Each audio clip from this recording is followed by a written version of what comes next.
Hi everyone, this is the video lesson for 4.3 Vertical Horizontal Asymptotes. And again, we're going to divide this into two parts. Right now, you're watching part 1 of lesson 4.3. In the warm-up, 1a says, what are the three types of asymptotes? And in 1b, it's asking, how do we calculate each one? So if you go back to the basics, and again, some of these were introduced in MHF, a vertical asymptote basically looks something like that. And of course, you can express this as x equal to a.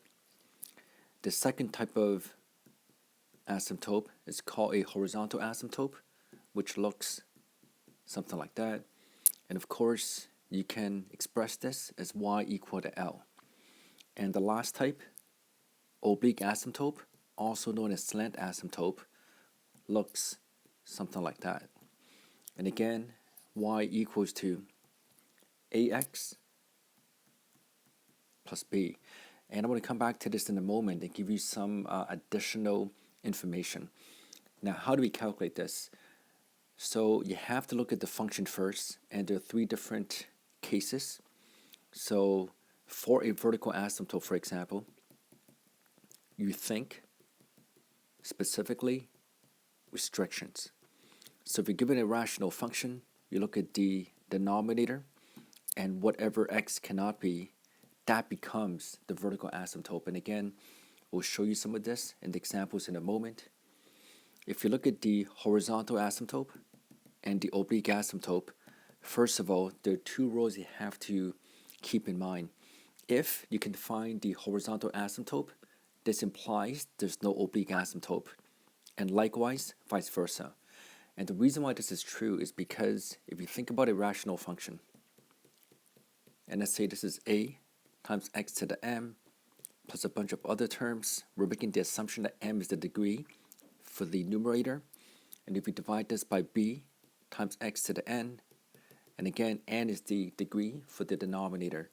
So if the exponent at the top equals to the exponent at the bottom, this implies that the horizontal asymptote equals to a divided by b. So again, you look at the numbers in front, you divide them, that becomes the horizontal asymptote. Now, the second case is where the exponent at the top is going to be smaller than the bottom. So let's say m is smaller than n. Then in this case, the horizontal asymptote is going to be 0. So those are two of the three cases. Now, if you look at the oblique asymptote, this is when the exponent at the top has to be exactly one larger than the bottom. And of course, through long division, which will show you, or synthetic, if you want to use the shortcut, you can find the oblique asymptote. So those are the basic ideas. What I also want to show you was the bonus information that I'm going to give you now is when does a function cross an asymptote, and how do we know? So if you want to find out, does f of x cross any of these asymptotes? Well, think about it like this. F of x is the same as saying y. So y equals to f of x.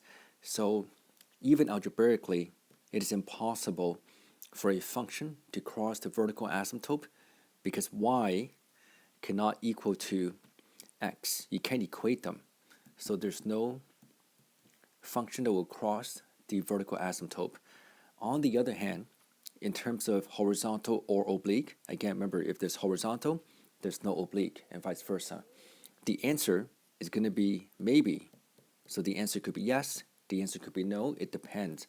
And the way to do this is you take y equal to y, and when you make them equal, and you can solve for x, that becomes the point of intersection where they cross.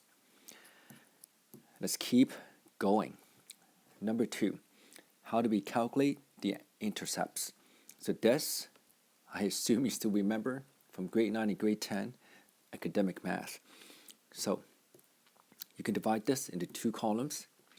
The first column, I'm going to label this as the x-intercept, and in the second column, I'm going to label this as the y-intercept. And of course, To find the x-intercept, all you have to do is set y to be 0 and you solve for x.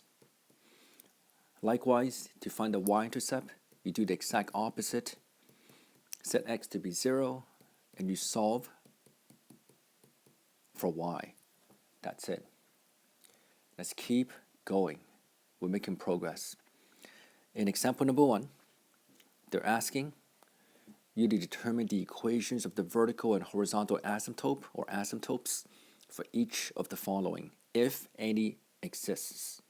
So, in part A, you're given a function f of x, which equals to 3x minus 1 divided by x plus 1. And again, you can label them in one column. And because we're doing this in calculus and vectors, I'm going to give you the shortcut, so to speak.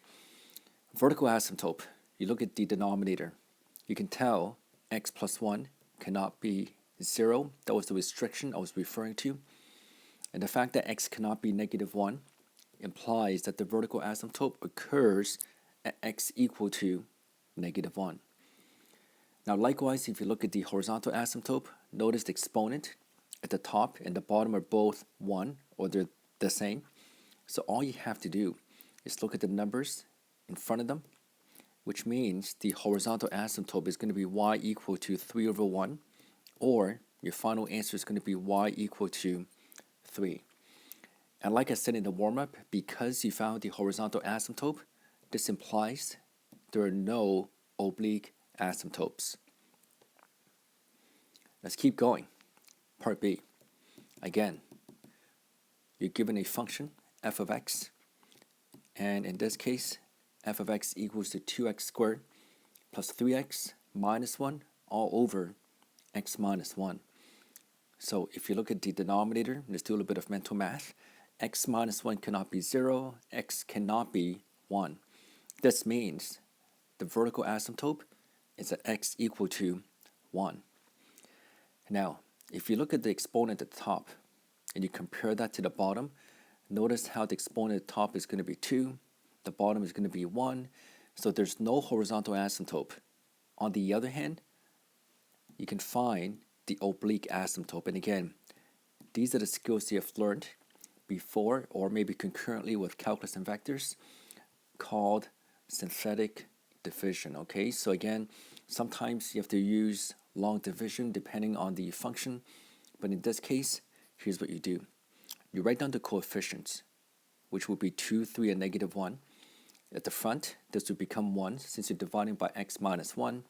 The 3 basic steps is to first copy it. Then step 2, you multiply. 1 times 2 is 2. Then you're adding it. 3 plus 2 is going to be 5. Then you multiply. 5 times 1 is 5. Then you're adding. Negative 1 plus 5 is 4. And again, that last number, it's always the remainder. Now, this is very straightforward. So the quotient is going to be 2x plus 5. And again, be mindful. What you're really doing is you're dividing it by 1. And I'm saying this because if you are writing half here, for example, then you'll be dividing by 2. So you're just being mindful when you're doing your homework. With the more difficult examples, you're really dividing by the denominator. And in this case, because it's a 1, you're dividing by 1. So now the quotient becomes the oblique asymptote. So y equals to 2x plus 5, just like that. Now, 1c. So before I continue here, press pause. Try this. You can do this. You can do this. Give this a try. And when you press play, I'll be right here. Here we go. So, assuming that you've tried at least once, here's what happens. Again, f of x equals to negative 4 divided by x minus 2. Before we even start with vertical asymptotes, always express this with some kind of constant, for example, x to the power of 0, just to help you see it better when you go through the horizontal and the oblique cases. So again, here comes the mental math. You look at the denominator, x cannot be 2, which means the vertical asymptote occurs when x is 2. To find the horizontal asymptote, again, you're comparing the exponent at the top and at the bottom. Notice how the top is going to be 0, the bottom is going to be 1. As we mentioned in the warm-up, if the denominator has an exponent larger than the top, the horizontal asymptote is going to be y equal to 0. And because you found the horizontal asymptote, this implies there'll be no oblique asymptote. So this is the first part of the video lesson of 4.3. I will see you in part 2. I hope this makes sense.